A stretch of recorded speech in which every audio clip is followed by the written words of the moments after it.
is going on, everybody? It is Friday, and that means it's time for another episode of My News Radar. And in this episode, we're going to start things off by talking about an update to one of my favorite apps that anyone really, Microsoft included, has put out in the last, I don't know, maybe ever. It's called Phone Link, and basically it's an application where your smartphone of choice, presumably a Samsung or a Surface Duo type device, because that's where you get the best features, but any phone will work to some degree. Well, that phone can be linked to your computer and you can get your notifications, you can send and receive text messages, make phone calls, and actually even stream your phone screen and apps if you do have a Samsung or a Surface Duo. All that stuff straight to your computer. It's fantastic. It's really, really good. And it's continuing to get better because there's there's an aspect of Phone Link that I've never quite understood. If you look at the application here, and I'm on the screen that has my applications, you can see the notification area here on the left. And it's always just kind of looked like something that could be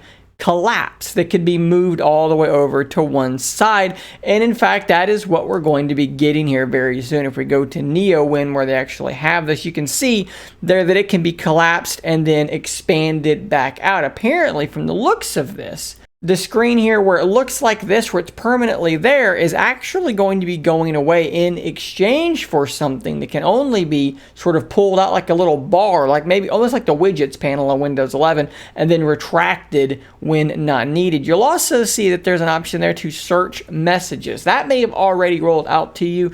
This next bit of the update, though, the part we're talking about here specifically, that is rolling out currently. Unfortunately, it's not hit my device just yet. I've searched for updates. Nothing's there yet, so all I can do is show you this picture here of what it's going to look like. If you don't know, on your device, you can click on Settings, go to About, and then check for updates, and presumably, if that update is available for you, you will be able to find it there. A good app continues to receive love and attention and continues to get better and better. Moving right along to another Microsoft app that is getting another new feature, but this time a feature that I personally don't understand why anyone would possibly want. This article is coming from Windows Central, and the headline reads, Microsoft OneDrive to support stories, but only for friends and family. So this is something that if you're not kind of plugged into social networks in general, you might not know what we're talking about when we say a story. Well, best I understand, because I can honestly say to you, I don't think I've ever made a story on any particular app, but on Instagram, I think Twitter tried this for a minute. I think they were called Fleets, and then they got rid of it. But basically what you do is you make a post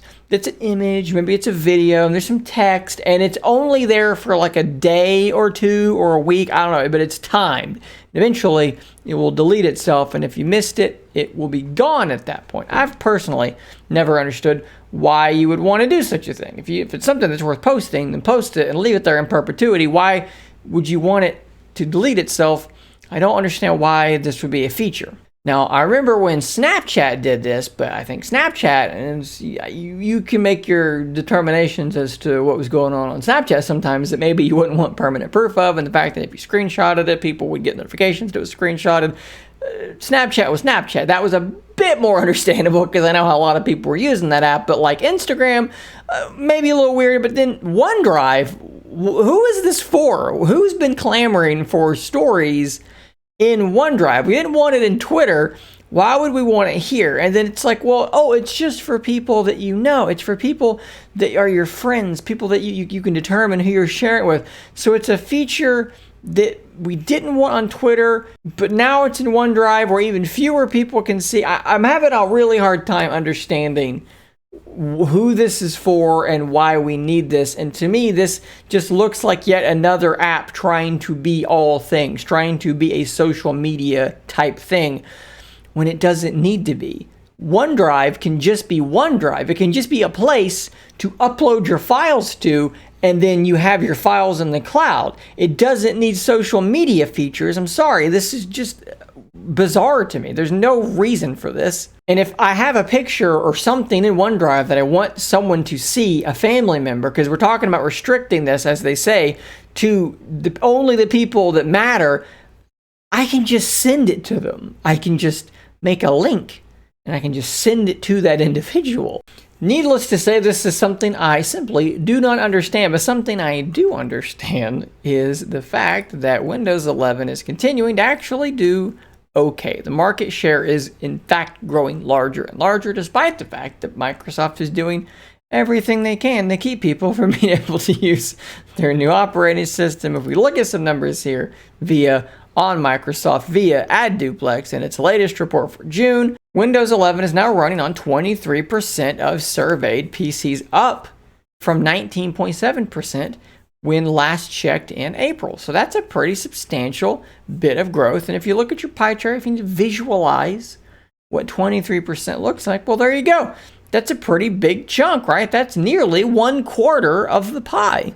Now, of course, this is sort of a rough guesstimate, but at any rate, it is good to see growth continuing to happen here with Windows 11, and this will happen over time. As more people buy new computers, of course, that will come with Windows 11 out of the box, and then people like myself that have custom-built PCs, as we finally determine, okay, it's stable enough, it's good enough, no problems going on, and we find our workarounds to install it on devices where maybe it's not actually meant to be. On my device, wasn't difficult at all. My wife is still running Windows 10 because it's going to take a little bit more work because of, what is it, TPM? TPS? TPS might be a YouTube channel. I think it's TPM.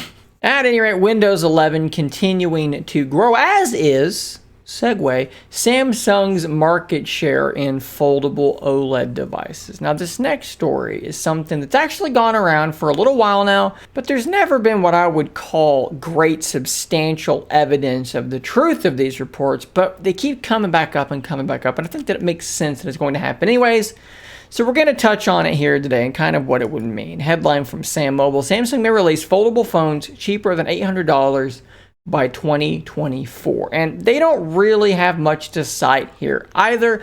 But basically what we're going to talk about here is the fact that, when the original Fold came out, it was $2,000. And the price continues to come down, and the Flip continues to come down. It's actually now $999 at launch. Flip 3 and Flip 4 may be in that $900 range. It is getting cheaper and cheaper as time goes on. So, of course, we are headed in that direction. They do mention that they've heard, not only themselves, but via a report straight from Korea, that Samsung does have intentions to, in the year 2024, release something that you might call a Galaxy Fold Lite or a Galaxy Fold A series, which would make a ton of sense. And their intention is to do so for a price that would be around $770 when we're talking about American dollars. It would be under 1 million won. Or maybe that's pronounced one?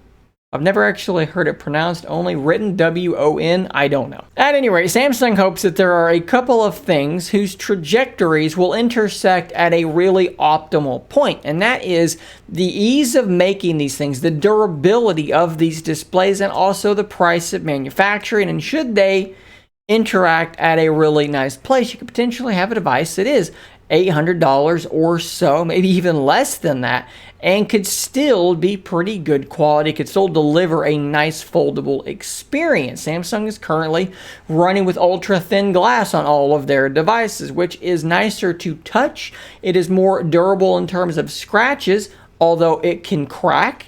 The original Fold used a plastic screen, which did not feel as good and was easier to scratch, but can't crack. So, and it's also cheaper to make too. I got to point that out. Huawei has used this on their outward folding devices, and we've seen it in some other cheaper foldables as well. So perhaps they could go back to that cheaper, more durable in some ways material for an A series Galaxy Fold. And personally, I think that this is going to be extremely important to get a device out there that can kind of be the ambassador for this style of device. Right now, it's premium or nothing. If you're not willing to spend close to $1,000, you're just not going to get in on this bandwagon. And that does separate you from the vast majority of the market. Then you factor in the idea that right now, their A-series phones are selling worse this year than they did last year. They're actually cutting expectations heavily already, and a part of that is because of the economic situation going on, but maybe some of that is also just stagnation. People are just bored